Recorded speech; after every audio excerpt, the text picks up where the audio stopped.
जय श्री कृष्णा, जय श्री राम, जय श्री सच्चिदानंद। सभी प्रेमी भक्तों का गुरु महिमा यूट्यूब चैनल पर मैं हार्दिक अभिनंदन करती हूँ और स्वागत करती हूँ। और आप सभी से क्षमा मांगती हूँ कि मैं काफ़ी दिनों से 13-14 दिन से वीडियो अपलोड नहीं कर पाई, इसके लिए मुझे माफ़ करें। हम लोग संसार की मोह माया में भटके हुए हैं। शायद इसी वजह से मैं भी मोह माया में उलझ गई थी कि मुझे वीडियो बनाने का ध्यान ही नहीं रहा। मोह और अज्ञान को समन करने वाले हमें हैं भगवान श्री कृष्ण। गीता महाभारत युद्ध का एक बहुत बड़ा प्रसंग है, जिसमें ज्ञान और कर्म से संबंधित एक लंबी वार्ता कर्म योगेश्वर भगवान श्री कृष्ण महाराज एवं जिज्ञासु भक्त अर्जुन के बीच में संपन्न हुई है। अपने गुरुजनों, प्रियजनों, सगे संबंधियों से युद्ध करना कितना कठिन होता है। यह मोह समाप्त हुआ, आत्मज्ञान मिला जो भगवान ने भक्त अर्जुन को प्रदान किया, जो दिव्य नेत्र उन्होंने उनको दिए और जो अपना वास्तविक रूप प्रकाश स्वरूप दिखाया।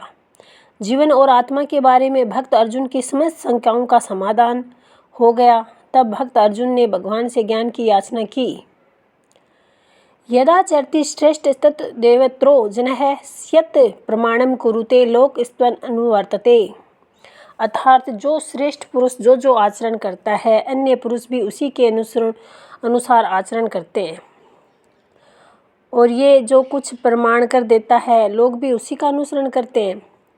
हम लोग सनातन धर्म को मानने वाले हैं। हमारे सनातन संस्कृति, हमारा सनातन धर्म कितना पुराना है हम लोगों को नहीं पता, लेकिन आज भी हम उसको मान रहे हैं, उनके सारे नियमों का पालन करने की कोशिश करते हैं। भारत में कर्म योगेश्वर भगवान श्री कृष्ण जैसे तत्वदर्शी प्रत्येक कालखंड में विद्यमान रहते। आज भी समय के महापुरुष विद्यमान हैं, जो अपने तत्व ज्ञान का, जो आत्मज्ञान का प्रकाश धीरे धीरे फैला रहे हैं। भगवान श्री कृष्ण स्वयं कहते हैं कि जब जब धर्म की हानि होती है, अधर्म और अत्याचार बढ़ता है, तब तब सज्जनों की रक्षा और दुष्टों के संहार के लिए मैं युग युग में प्रकट होता हूँ। और यही हो रहा है आज भी हमारे भारत में। आप देखिए, जगह जगह पे हमें संत महापुरुष पहुँचे हुए धर्मगुरु मिल जाएंगे, जो शायद साक्षात भगवान से बातें करते होंगे। हमारे भारतवर्ष की संस्कृति कितनी प्राचीन है, ज्ञान लेने और ज्ञान देने की परंपरा कितनी प्राचीन है। चाहे हमारे जीवन में कुछ भी परेशानी हो, दुविधा हो, धर्म संकट में हम फंस जाए, क्या करें क्या नहीं करने वाली स्थिति आ जाए, उन सब का रास्ता हमारे महापुरुषों ने हमें बताया है। तो हमें भी उन महापुरुषों की वाणी का अनुसरण करना चाहिए। हमें भी मर्यादा पुरुषोत्तम श्री रामचंद्र जी ने जैसे अनेक ऋषियों, संतों, मनीषियों, साधु संतों के आश्रमों की रक्षा करते हुए धर्म की पताका को वसुधा पर फहराया था, ऐसे ही हमें भी अपने धर्म की रक्षा करनी है। आज का समय ऐसा आ गया है कि हम लोग अपने धर्म को भूल रहे हैं और पाश्चात्य संस्कृति को अपनाने लगे हैं। कर्म योगेश्वर भगवान श्री कृष्ण महाराज ने अपनी बाल लीलाएं करते हुए अनेक अत्याचारी आताताई असुरों का वध किया। साथ ही साथ धर्म की रक्षा के लिए श्रीमद् भगवद गीता का व्याख्यान कर मोह और निराशा से ग्रसित अर्जुन का भ्रम भी दूर किया था। और आज भी ज्ञान न होने के कारण समाज में इतनी अशांति फैल गई है कि हर मोड़ पर, हर चौराहे पर कोई न कोई रावण, अहिरावण, बकासुर, कंस रूप में मरने मारने के लिए तैयार खड़ा है। यदि अपने धैर्य और शांति से काम नहीं लिया तो हम अपना नुकसान कर बैठेंगे। धैर्य और शांति कैसे आएगी? मानव शांति के लिए इधर उधर भटक रहा है, जबकि संत कहते हैं कि शांति बाहर नहीं, तुम्हारे अंदर ही है। संसार की कोई वस्तु नहीं है जो तुम्हें शांति प्रदान कर सके। आज हम विज्ञान के माध्यम से इतने बड़े बड़े अनुसंधान करके शांति को खोजने की कोशिश कर रहे हैं, लेकिन क्या मिल रही है? नहीं। आज विश्व में विश्व युद्ध की आशंका बनी रही है। क्यों? क्योंकि हम लोगों के अंदर धैर्य नहीं है, सहन शक्ति नहीं है। अगर लोग अपने अज्ञान को मिटा करके खुद को जानने के प्रयास में लग जाएं तो शायद ये युद्ध वाली स्थिति ना हो।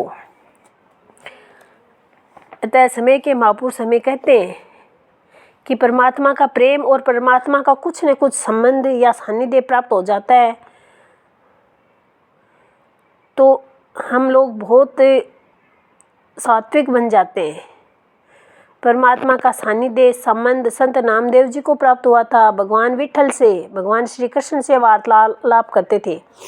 कहते हैं कि एक बार संत नामदेव के पिताजी हैं, उनको किसी काम से कहीं जाना पड़ा, तो उन्होंने अपने बेटे को कहा कि भगवान को भोग लगा देना।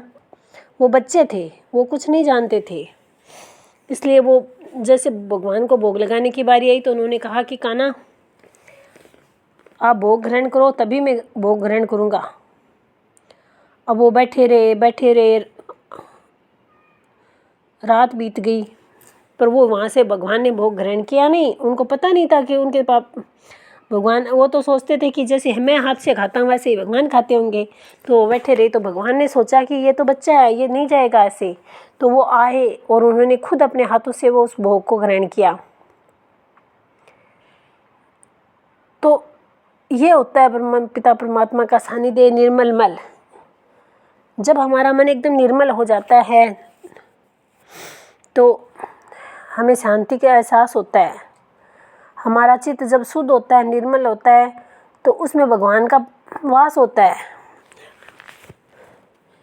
जो लोग सात्विक होते हैं वो प्रभु से अनायास ही प्रेम और बातचीत करते रहते हैं। भगवान ने भक्त के वश में, इसीलिए हमें उसको नाम को जानना है, उस परमपिता के वास्तविक स्वरूप को जानने का प्रयास करना है। कैसे जानेंगे? ये उनका ज्ञान, उस तत्व ज्ञान को हम जानेंगे, परमपिता परमेश्वर के सानिध्य में आएंगे, साधु संतों के सानिध्य में आएंगे, संत महात्माओं से हमें ज्ञान मिलेगा। अतः समय के महापुरुष की शरण में आइए, उस तत्व ज्ञान को जानिए और अधिक से अधिक उसका साधन भजन सुमिरन करिए। इसी के साथ मैं आपकी वाणी को विराम देती हूँ। अगर मेरी वीडियोस पसंद आए तो लाइक, सब्सक्राइब और कमेंट ज़रूर करिएगा। जय श्री सच्चिदानंद, जय श्री कृष्ण, जय श्री राम।